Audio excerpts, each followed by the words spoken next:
All right, so Fabie and I, we're gonna just shoot the breeze a little bit, talking about Tai Chi, Tao, spirituality, and so on and so forth. So how you feel about Tai Chi over these years? What makes you, can you take me through the process of what's been happening in the last few years for you? And did you verbalize it or what? it's hard to verbalize, man. Like when I started doing Tai Chi's, like I used to do karate, okay? You know that, right? So for like 3-4 years I did karate, and then I came to the US and I was looking for some martial arts, but even when I was in India, I like towards the end of when I was learning karate, I wanted to make it simpler. Like karate was good, but it was very physical, right? So I wanted something which is like a lazy way of doing martial arts. And so I found, Tai Chi, and I had this young 24 form DVD, I started learning from it. And then I found the Aikido school, so I started doing Aikido. But you were already doing your Tai Chi, even just watching the video. Yeah, and I was getting a pretty good flow, man. I mean, like I wouldn't have believed that you could feel it that way, and I was like, my body would start like getting heated up and start sweating. I would be like, But you've had your background in martial arts. Not only that, but with the yoga meditation. Yeah, I used to not really do much yoga. I used to do a lot of yogic breathing, and my grandfather had taught me. But no, this was something else, man. This was like I was a smoker back then, and I would sweat like a pig when I was doing Tai Chi. And it's not like I was doing it very physically or anything like that. Right? But then when I started Aikido and I found George, who's my first teacher, and that's how I discovered temple style. And so that's when I started doing temple style. And man, like the first week, I think I started feeling the ground point suspension. It was like a helicopter going off on top of my ground point, And it was like So amazing. when you met Master George, what was like the first thing he taught you, or what made you? I don't know. With George, it was kind of interesting because I had like, as we all do when we're young, we have preconceptions about what things that should be. Yeah. And like I didn't even know how little I knew. So I knew the names of the forms, right? Like brush knee, I knew repulse monkey, I knew ward off and all that. But I didn't know what they really were. So George really taught me that, like how we learn temple style is, there's only 8 energies in 5 directions, and that's the 13. And everything is based on that. And so I learned a lot from George. And then obviously then George moved, I met Master Jose. Man, that was like, oh boy. But you've met Master Jose in your previous incarnation. I'm sure. Yeah. But I mean, like, I didn't know any of that stuff at that time, at that point, right? So it was more like I didn't know what to expect. I only knew that I've heard from George and other people that there are only 2 people in temple style who can do what they can do, Master Liao and Master Jose. Like Master Jose was the only other person in a temple style who was able to do what Master Liao was able to do. When I went there, I don't know anything about Tai Chi, period. Yeah. Tell me about your experience, man, when you went and met Master Jose. Oh yeah, because I basically. How did you even find the school, first of all? It was an accident. Okay. Just opened the yellow pages. Back then, there's no internet, right? Okay. Yeah. And I just went like this. Okay. It's just your finger hit one. Okay. So I guess you could say it's by fate, right? This is what, like 96, 97 or? Yeah, about 96. Okay. Wow. 97. Yeah. It's a long time. Yeah. And then went in there, and then I thought Master Jose is the janitor. Being kind of like, I want to check this out, I came from the Filipino Martial Arts. And you did some Jeet Kundo and all that too. Yeah, I did Jeet Kundo, I did a little bit of everything. So, but because of the health thing, because you and I were talking about that, we have the inclination of the spiritual thing. So it's almost like something pulling you, right? So when I first met him, and I'm signing this form, and then in the form it says list all your backgrounds. So I was putting in there. And then FMA, and Master Jeet Jose is Kundo. giving me the forms. Yeah. So I was thinking, when is the teacher gonna show up? In my mind, you know, because he was doing something, and then next thing you know, okay, your paperwork is done. So do you want to be bounced? Bounced? What does bounce mean? No, what the heck is that? You know, just stand there, Yeah. and my wife is there, and I didn't know what to expect, and then boom, I slam into the wall. Like, how far did you fly? Well, the wall is there, so maybe like 3-4 feet from the Okay, wall. okay. The wall caught me, Okay. and as I slammed the wall, and went crashing to the ground, I didn't even recover yet. As I stood up, and he hit me without notice. So the second time I went back, Wow, man. and then And the walls in the center were like reinforced, right? yeah. So without the wall, you've been, you know. Wow. So and then you look at my wife. He goes, "Do you want to be bounced?" No. And that was it, because it scares me. You know, like when he bounced you, it felt like slightly like touching you like this. Uh-huh. But it felt like, you know, in the movies where you have the rope pulling you Yeah. for the stunt man. Uh-huh. That's how I felt. You know, when he bounced me first time, What? all I felt was the touch and the Yeah. wall. That's Same it. thing. Same thing. Like there was no time. Time had just disappeared for Yeah. me. It was almost like the time stopped for me. The world turned and the wall hit me rather than me hitting the wall. You know. It's like there's a time gap in your head. Yeah, Like, what what happened? the heck happened here? But you know, like you did karate, I did Yeah. Filipino arts. We've had contact, right? It's got nothing. It's not like that. Yeah. It Because was like in karate, if somebody punches you or You get hurt. use a empty palm, it hurts. Yeah. With this, it was like it was Yeah. just this. That's it. This, and that too, he used 2 fingers. Okay, he just did this. Oh. Man, and I went and slammed into the door. I was like, oh, what the heck happened here? So that was a story that was told many million times. Yeah. I know, but I mean, this is for Yeah. whoever's gonna watch our Yeah. video. I'm gonna put it on, YouTube. I'll make it a public video. So that's when I started calling my friends. Hey, check him out, man.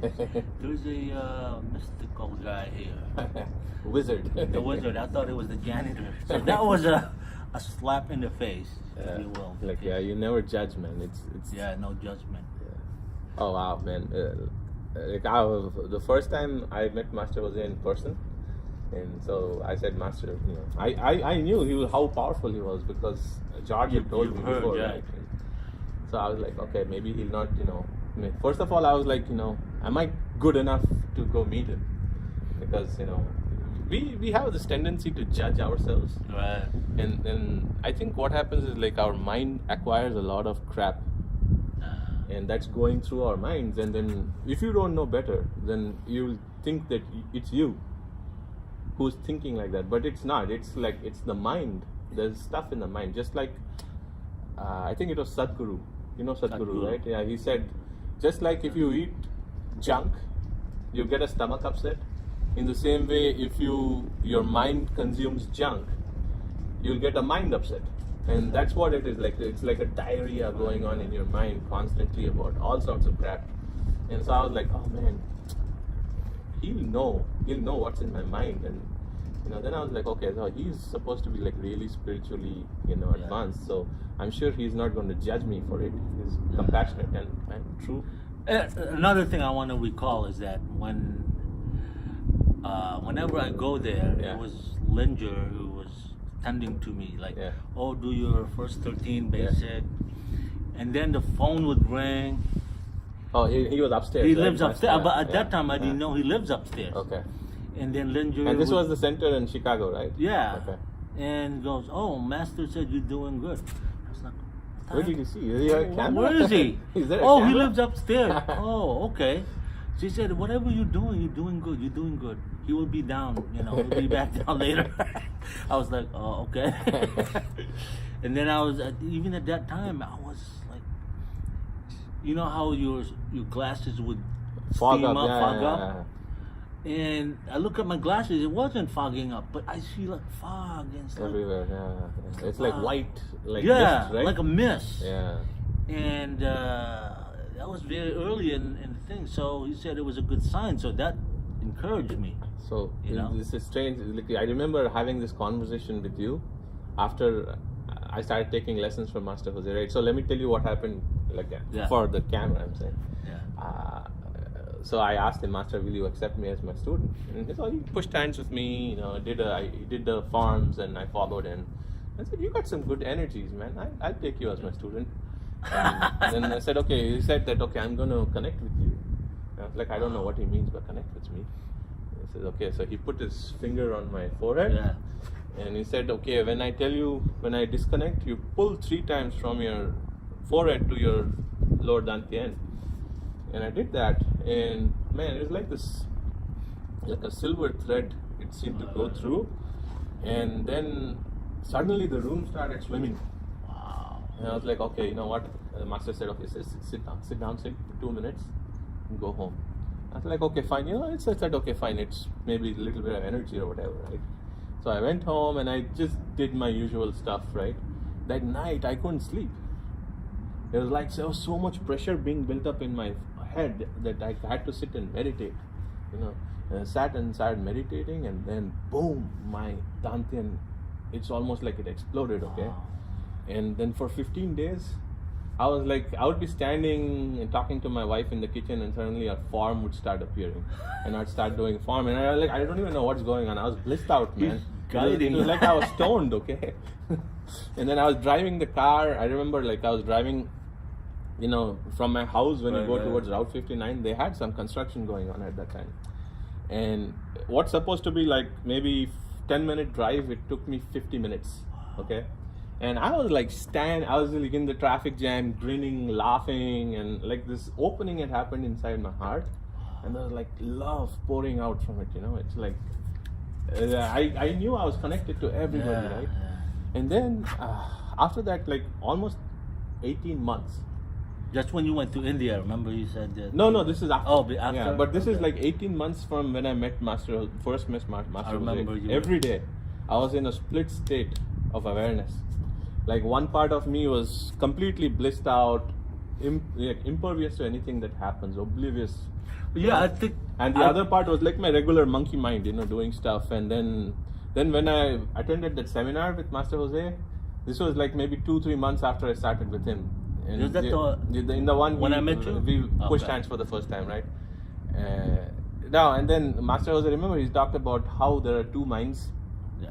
So he says, okay, there's a regular mind and there's a spiritual mind. And then when he told me that, I was like, oh, that's what it is. Because that blissed out awareness, which is like, it loves everything and everyone. It's like everything is part of it. That's the spiritual mind. And the monkey mind is doing its thing, the ego thing, me, mine, this, that, And man, it was profound, man. It was really profound.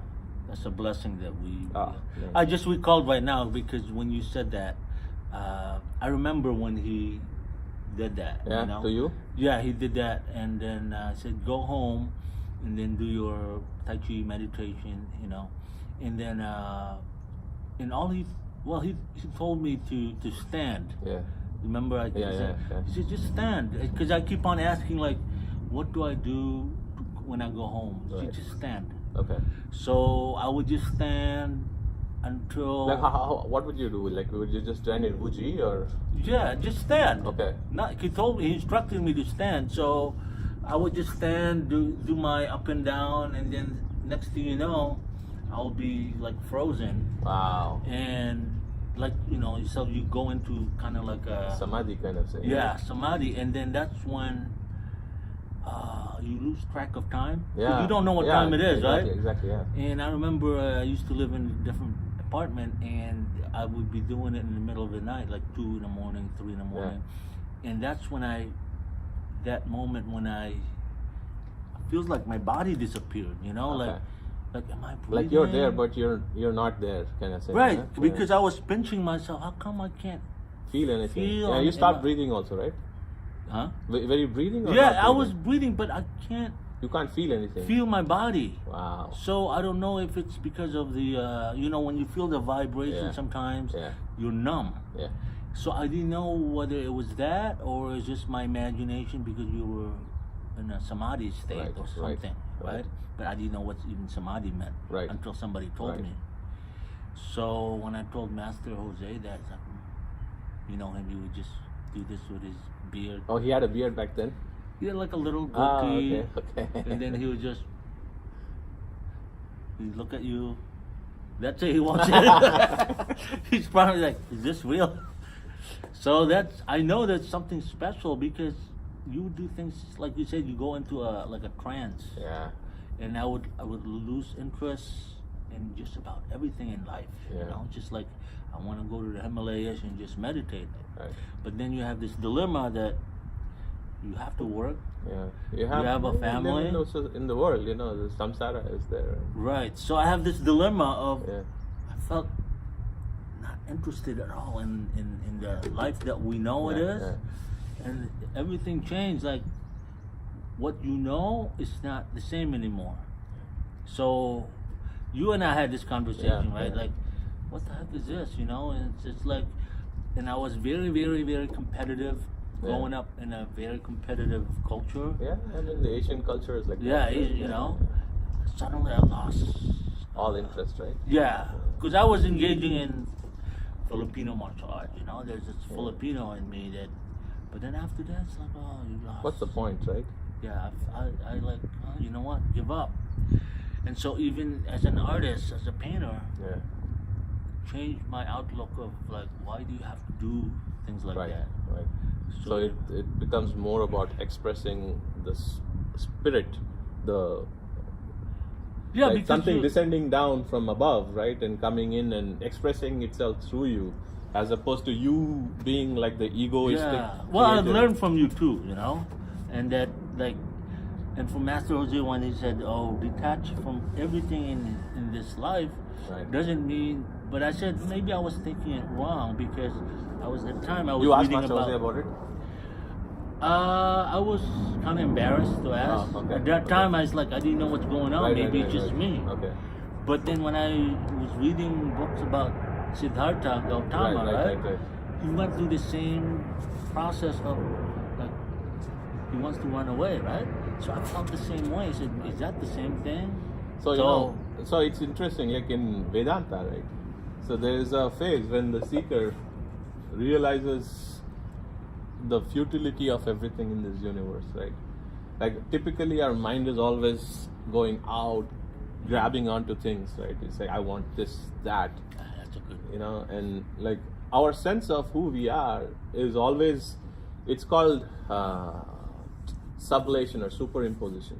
So we'll superimpose our identity on something else.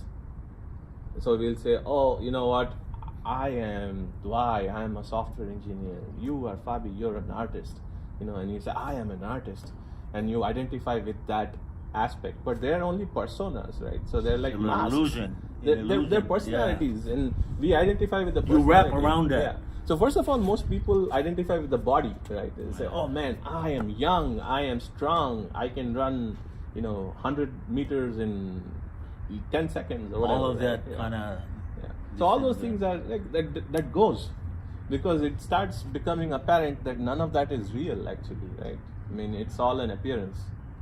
So then our true self comes in, and the thing with Tai Chi was like, Tai Chi doesn't talk about philosophy in the way like the Hindu or Buddhist systems do. Right.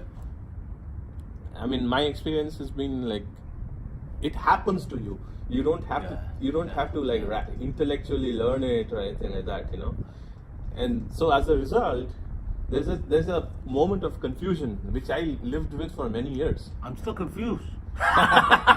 So am I. No, But- but there's a moment of confusion that stays. Yeah. I remember when I was like maybe 5 or 6 years into doing Tai Chi, I would get into a stage where I would be witnessing everything happening. Yeah. I'd be like, if I'm witnessing, who is doing it? Yeah. You know? Oh yeah, we've had a lot of talks. Remember of. And it's like, getting a little cold. Let me I get know, out right? the jacket. Like when you see yourself in a movie and you're playing that role, Yeah. and suddenly it hits you simultaneously that, oh, this is happening now, as opposed to I am the software engineer, Right. and Right. and so that hit me too. And how about talk about like some of the things that happen, not just that, like in Tai Chi, some of the. Oh no. So let me complete what okay. I'm saying. Right. I'm So, and we've talked about it, but I'm just saying it because I wanted to kind of Record it, capture it. It's like I would start witnessing. So I'd be doing my farms, and with George we used to practice 2 hours. Wow. So we do 1 hour of farm and 1 hour of standing meditation, right? And my mind, I would be observing everything, even my mind, what thoughts are coming in my mind. Like, mind said, follow George, do this form. So you have a dialogue, right, in your mind? It's going on. There's a running commentary going on, and I'm observing the running commentary. And I would often wonder, who the heck is it that's observing it? Because if I am the one who's doing the commentary, who's the observer? Yeah. What? And then with time, it became in everything. Even like brushing my teeth, I would be like, I am brushing my teeth, and they'll be like constantly observing everything. You're both the observer and the observee. Yeah, and I didn't know what the heck was going on, and then that's when I came face to face with the contents of my mind. And we have this tendency to think that we have a certain self-image we maintain, right? It's oh man, I am reputation. Yeah, and it's to our own selves. Right. Like not to our own selves, but we know what the self is. But like to the ego, like man, I am XYZ. I don't do this, I do that, and then I started seeing the contents of my mind, and it's full of shit. It looks like shit, and I would be depressed. I would get really depressed, and I'd go tell George, I don't like what's in my mind. Say, it's okay, just relax and go away. Just don't pay it any attention. I was like, how can I not pay any attention? I'm struggling with the kind of junk that's in my mind. Just don't judge it. And I didn't understand what he was saying, And anyway, so I struggled a lot. And then when I met Master Jose, that 15 days, that connection between the ego and the actual awareness was severed. It was almost like I was free of any suffering. Completely, there was no suffering at all. Free. Because suffering was you also notice that suffering is something that is self-inflicting. Yes, exactly. It's like it's the neurosis that we put ourselves through. I mean, there are different types of suffering, right? So there's physical suffering. Somebody can be disabled and really, or struggling to make ends meet. Like somebody might be on the streets, homeless person, and probably not being able to eat every day. That's a kind of suffering. And then there's suffering where people have mental disorders and they're suffering that way. But for the most of us, suffering is self-inflicted. In that we suffer our own intelligence. I see, this is another thing. Like when I watch Sadhguru, that guy says stuff which is really, really profound, man. And I mean, everybody has different opinions about these gurus, right? But somehow, whatever he says this: we suffer our own intelligence. And he says, isn't that a sad thing? We have intelligence, we have free will, and we suffer it. And that's exactly what it is. So, after going to Master Jose, that suffering ended. Just gone. I was blissed out. I mean, I was doing stuff that I never thought I would be able to do. I was having experiences that I'd read in the autobiography of a yogi or whatever, and that kind of stuff. It for mystical me, stuff. it's an awakening, right? Yeah. It's awakening from that. But for me, in my part, as a painter artist growing up, again, that's a role, right? Yeah. But then I noticed that even then, the microcosm of what we're talking about is there also. Yeah. So, for example, when you're a writer and a musician, when you're composing something, you watch yourself in the ego and say, "Oh, I composed this," and then there's also a realization of, "Oh, wait a minute, is it really me who composed this, or is just I'm a participant in this process?" Yeah. So, for me, as a young kid, I saw that. Then I saw it's a humbling experience also, saying that I'm participating, but then there's just something happening. So I know that this is life, all the real life too, It's right? also like that, yeah. We are just participating. Right. It's not like we are the creators of anything. Right. Yeah. It's Right. life happens through us. We are the instrument. Right. I mean, there are so many theories about it, but I mean, from the like the Tai Chi perspective or the Taoist perspective, I guess. I mean, we don't talk about that stuff, right? At least not. I mean, maybe in philosophical Taoism it's there, but like not when we're doing like. It's kind of like Neigong, right? Right. Dao Gong, and we are not really doing. We don't talk about the theory so much.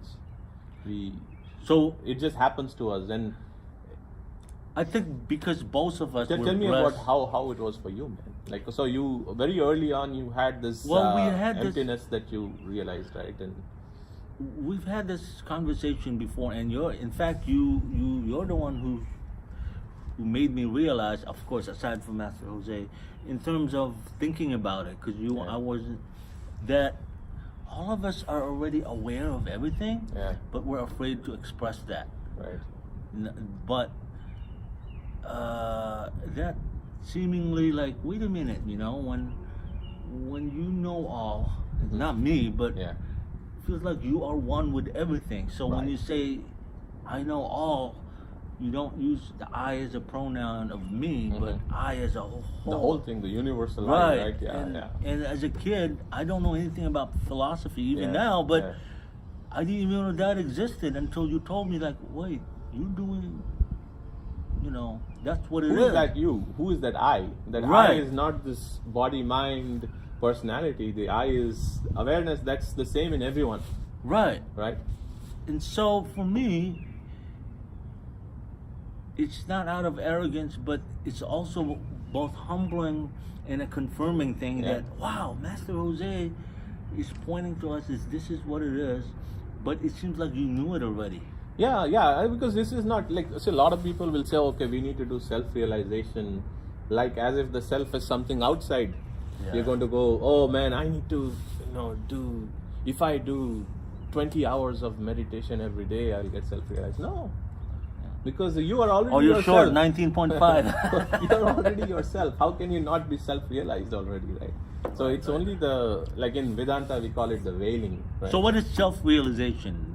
According to me, Yeah. it's the understanding of who we really are, what our true nature is, right? So our true nature, like in Vedanta, which is kind of like my philosophical home, in Yeah. the way I relate to the universe, to Right. God, and Right. self, and in that there's this veiling that happens. The veiling is that our tendency is to go out. Like you look at our minds, okay, senses, our minds, everything is always going outward, okay, and it'll latch on to objects, and there'll always be this duality of subject and object. So I am the subject, and the world is the object, right? Or people are, you are an object, I'm a subject. But really, all that duality is only a matter of convenience, that's all. It's only for convenience that it's there. Really, you are in me. Right. I experience you only in me. I experience the world only in me. And what is that me then, So that's a $1 million question. It says, I think ask the question, who am I? And I mean, Yeah. it sounds very cliched because there are so many people talking about it in like Neo-Vedanta and everything. Well, I right? think this is the way I've learned, from everybody, but from you and Master Jose, is that the separation and non-separation. When you say understanding, for many people, when you say understanding, they cerebrally, it's a intellectual understanding. intellectual yeah. understanding, they wrap everything around. But that's also a label, right? Right. But for me, the biggest thing that happened is the realization when it's already there. And you're the one who pointed out Yeah. to me Advaita Vedanta, Hari Om Tat Sat. He said, oh, it's already there. I said, Hari oh, Om wait Tat a Sat. minute. That's the very essence of what is, Yeah. I can't even verbalize. So Hari is God, and Om is everything, right? And so and the world. Hari Om means the world, the God world, and Tat Sat is that existence. It's the true, the ultimate beingness, and we are all that already. All of us, every living creature is with sentience is already that, and the world is our own projection.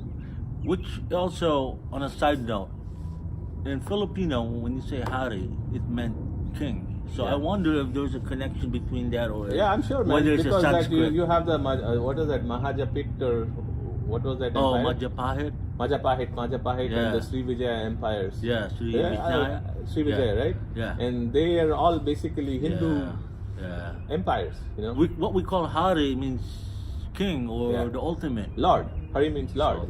So I think that's what it is. So when you expounded that to me, it clicked. I said, "Oh my God, you don't even have to think it's there before you even think, right?" Yeah. So now, so coming back to like we were talking about what self-realization is, right? And right. So that's what it is, right? So you are already yourself, but the thing is, we don't know that. We'll be like, "Oh man, I need to find something." People go on this quest, they'll go to all these different places and do all these different things, trying to find themselves, and so do you think? I mean, we've had a lot of conversation. This is the first time we had it recorded, right? Right. You and I were saying about realization that it's gonna be.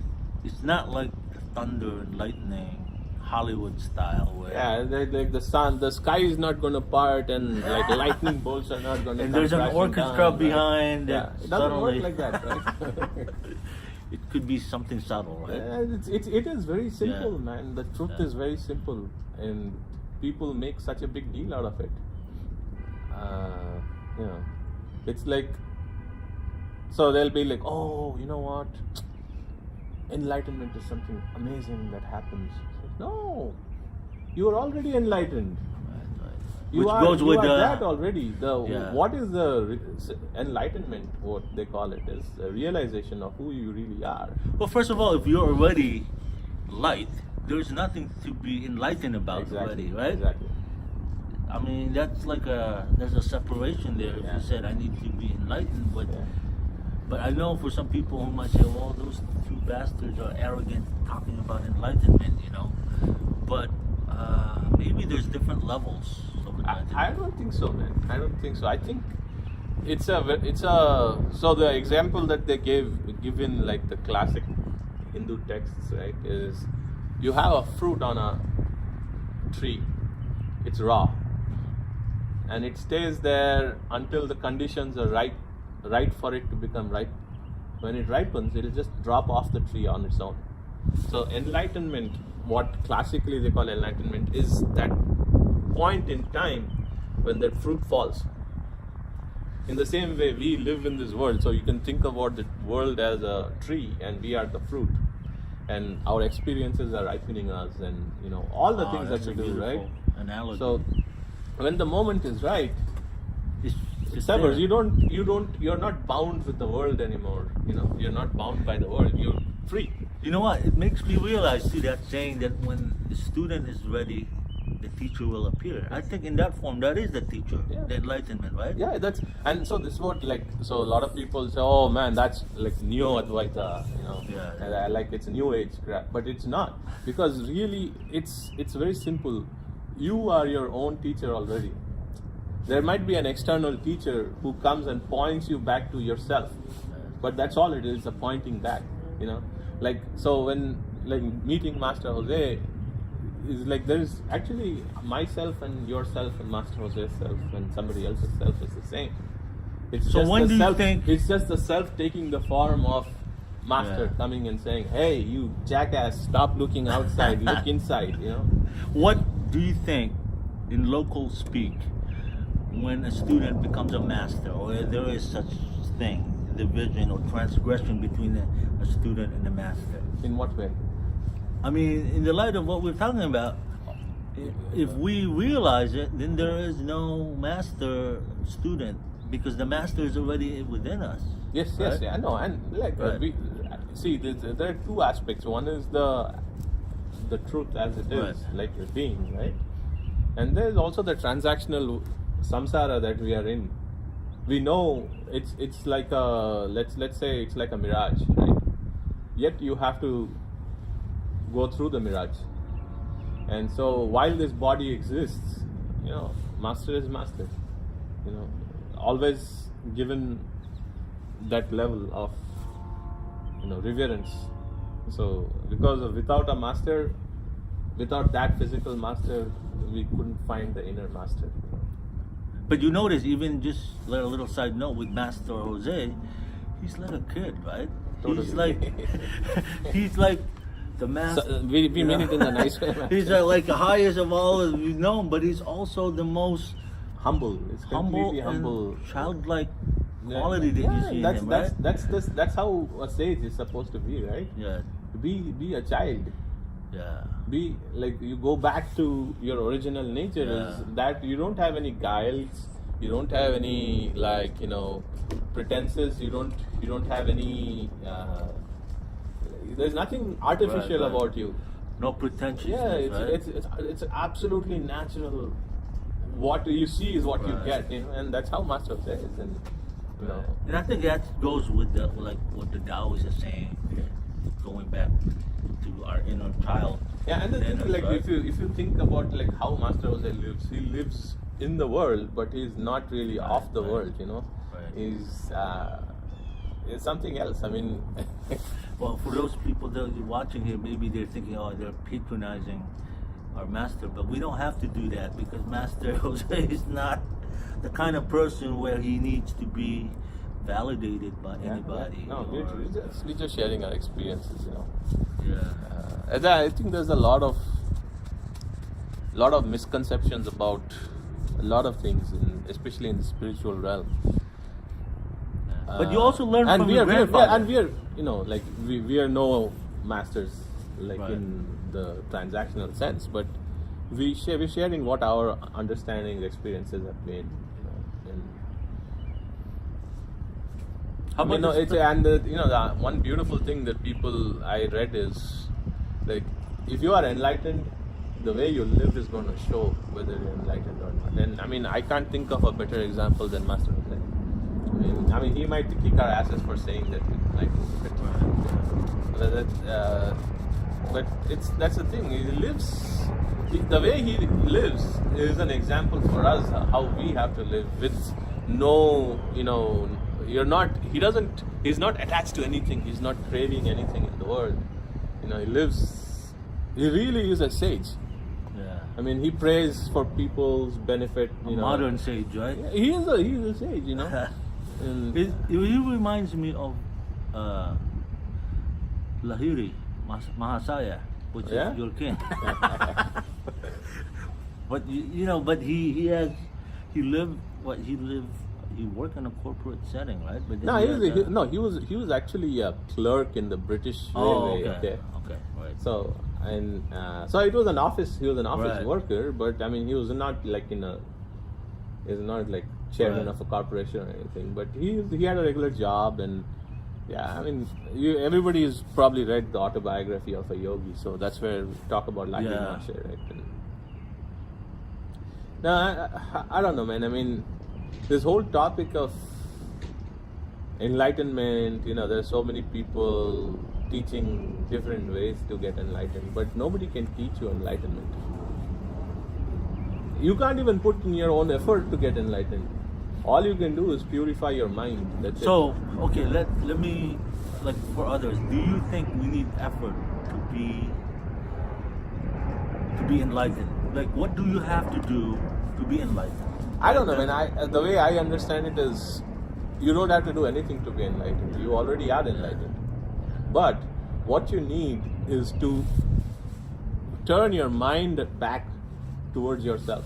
As a realization, right? Yeah, and as long as your mind is going out, and you keep identifying with this or that object, or this or that condition, or circumstance, that's the way. That's what's hiding yourself from you. In that, if you think about it this way, you have your glasses on your forehead and you're looking everywhere for your glasses, but the glasses are on your forehead. It's like that. And So you think there's a method? the method is only to purify the mind. Yeah. Because it's the mind that's why we emphasize so much Yeah. on stilling the mind, right? Yeah. Emptying the mind, like slowing down, Taming the beast. the monkey, you know. And that's what it is. You basically, the monkey mind needs to calm down and become a good monkey, you know. Because Monkey. like, again, another thing Master Jose said is that, you know, you need the ego to be the faithful servant of the spiritual mind. I like that one. I don't think it's so much as when they say, okay, when I asked Master Jose, you know, how do we get rid of the ego? And he says, you can't. It's not about defeating ego. So the way I understood it is that it's not about taking out our understanding, our mind, but like you said, the mind becomes subservient to the energy, self, right? To the, self, the energy itself is the same thing. Or spirit. So the energy is the self. Right, you know? right. It's the self is awareness and creativity, awareness and energy. To some, it's the same thing. There are two aspects of the same thing. but I mean, to some tradition, the mind. You talk about two minds, right? Earlier, and that's a very subjective thing for other people when you say mind. You know, it's the guru, right?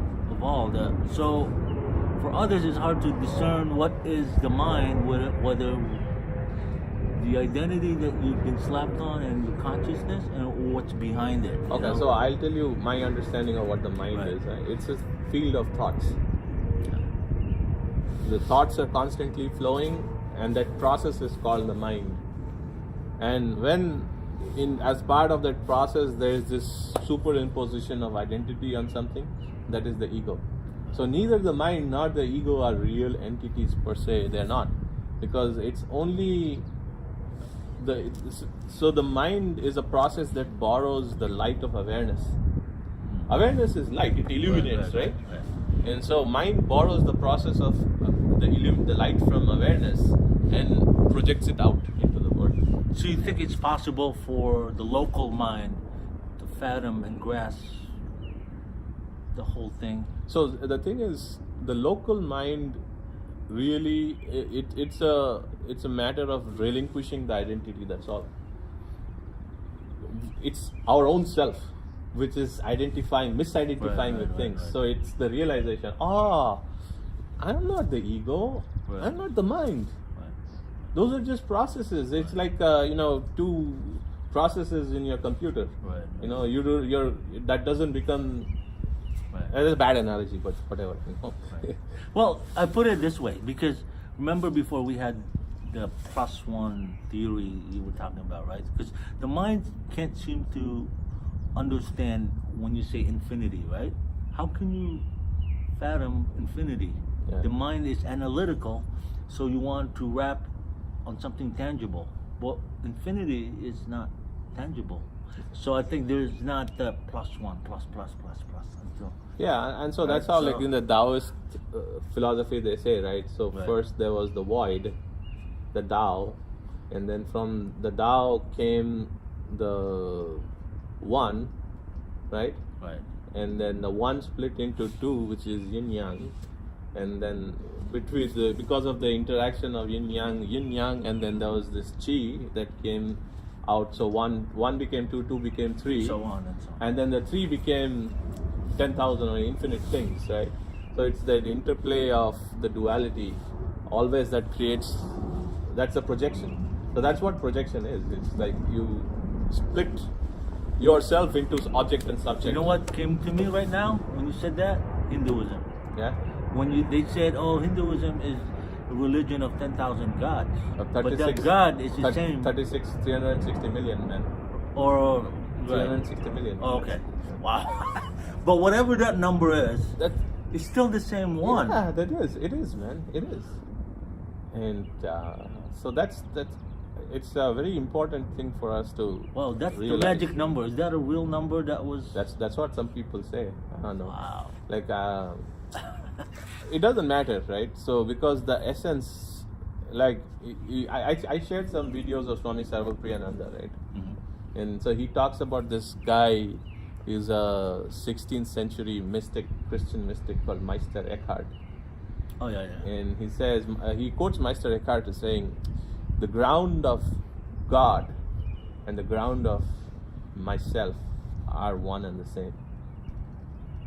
Beautiful. And that's what that awareness is. Yeah. That's the ground, Yeah. right? And the thing is, this stuff is very easy to mistake intellectually. That's why you need like a practice like Tai Chi, where you actually relinquish control.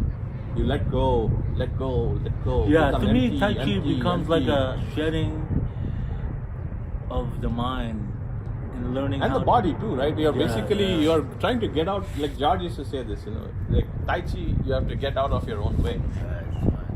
And then he used to teach me guitar. And he said, for playing guitar, you have to get out of your own way. It's like, how? What do you mean? It's like, if you use your mind and try to do stuff, you're lost. You're gone already. You have to let go. Right. Like, don't grab onto an idea. Don't grab onto a concept. Let go. And whatever remains, that's what the truth is. And we talk about that in many levels, like in your music, right? Yeah. Same thing with like If I'm improvising, right? I'm not a very good musician, for those of you who actually Just heard being what humble. I'm saying, right? But when we're improvising, if we start thinking about what to play next, we'll get stuck. You literally have to let go of control and let something takes over. And one note follows another, and then some music happens. But is it that like controlled chaos too, or chaotic control? there's no control. I mean, there's Yes. a control. Like if you're playing in a Yeah. particular Yeah. rhythm or a tempo, Right. you might be playing over a chord Right. movement, but still there is like that's an anchor that anchors you, and there's this entire improvisation that happens that flows like a river, and that's how Tai Chi is too, Yeah. right? I mean, we are using the mode of a form, but really we are using that as an anchor, but that's where that forms the base on which the creativity flows, right? I could see the parallel analogy between music and Tai Chi, where you have the forms and you have the melody, right? You can have the melody and then you can break it down into, like in jazz, right? Break it down into many splintered things, but still not losing the structure. Right. So and like that's what Tai Chi is for me, man. Yeah. Like when I first started, I wanted to fight. I wanted to know how to fight, and that was rooted in fear. And whatever the reason might be for being afraid, but I think that's the primary driver that was the primary driver for me. And then eventually I realized that there's nothing to be afraid of. What's the fear? I think most people live their lives with fear of death, right? I believe that. Yeah, I believe that. That's the primary because we have a physical motivator. body, That's right? the primary motivator, right? I think that, when we have a physical body, when you begin to experience pain, hunger, thirst, tiredness, then you expound on the mortality, right? You attach to it. And so it's a natural thing because you have a body. And so that fear becomes that inherent thing, but not knowing also at the same time that it's a trap, right? Yeah. So that's how I see it, that it's not like we're not going to tend to our pains and hunger and all that. We need to eat. Yeah. We need to tend to our wounds, but then we also have to go beyond the attachment of just eating, being comfortable. Yeah, if you think about it, man, it's like it's inevitable, right? Right. We are born, the body is born, the body is going to end one day. Right. How many, like my father passed away, my grandparents passed away. One by one, people are just going away. That's the reality of life. Yeah. Life is because there is death, right? Right. It's inevitable. Yeah. The only thing constant is change. Yeah, that's what the Buddha said, right? The only thing constant is change, and you try to hold on to something, and you don't want things to change. That's when you suffer. You resist change, and suffering happens. So, you being an Indian and Yeah. a Hindu, Yeah. obviously you can see that, right? I can be mistaken one too. Yeah, Mumbai, man. Is there a translation of a phrase Tai Chi in Hindu terms? Or In maybe Indian terms, I don't know, man. I don't think like so. Tai Chi is really the interaction between yin and yang, right? Right. And I mean, the one equivalent of that is Shiva and Shakti, or Purusha and Prakriti. Purusha is being like awareness, and Prakriti Yin is yang, right? energy, right? So yin yang. Or this, like Lord Shiva, Lord Destroyer, and You don't think about Kabi. it in form of roles. Shiva is awareness. Right. Shakti is the creativity of awareness, right? So that's basically it. Like if you take the book, the Tao Te Ching, right? Yeah. So like the way Master Liao translates it is, Tao is that, and Te is an image of Tao that is in every human being, right? So that's the macrocosm and the microcosm. And in Vedanta, you have Brahman and Atman. Brahman is the universal It's fascinating reality, because and Atman is Atman really means self, but the self is nothing but Brahman. That is Brahman. Yourself is God, but you don't know that. it's fascinating when you speak to me in that language, and I'm learning a lot. I don't know anything, but Man, but what do I have? what I'm grasping is it's really compatible with everything. Yeah. Because I believe that maybe because my mind can't grasp the whole thing, Yeah. but to me it makes sense. You know, like Yeah. yin yang, it's not separate. Yeah. It's yin yang. It's not yin and yang. Right. It's yin yang. Yin yang. And so when you talk So about only Brahman, when they separate, you take them separately, there's the trouble happens, right? So if we are to be in Tai Chi state, then it's balance between yin yang, and it's not yin and yang are not separate things; they are intertwined. but it shows that, like, when people say, "Oh, I'm a Hindu, I don't believe in Taoism," or vice versa, whatever religion, but to us it doesn't matter anymore. You know, I mean, I'm not saying we're above, you know, but I to me think it's like a our compatible. way is the way of the mystics, you know. So mystics they don't follow rules. Yeah. So like in the Hindu tradition, there's the Avadhuta Paddhati. It's called the Avadhuta tradition. Avadhutas are free. They don't follow the rules of society, man. They don't care. They do what they have to. The Siddhas. Doesn't matter. They're free.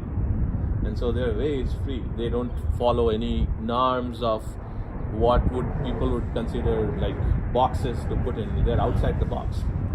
So that's Off how the grid. that's our way, man. I mean, Right.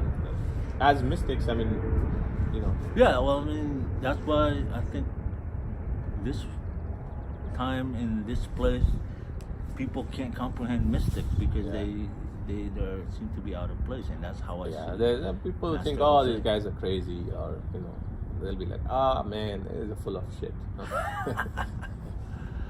So, what's next for us? Do you think?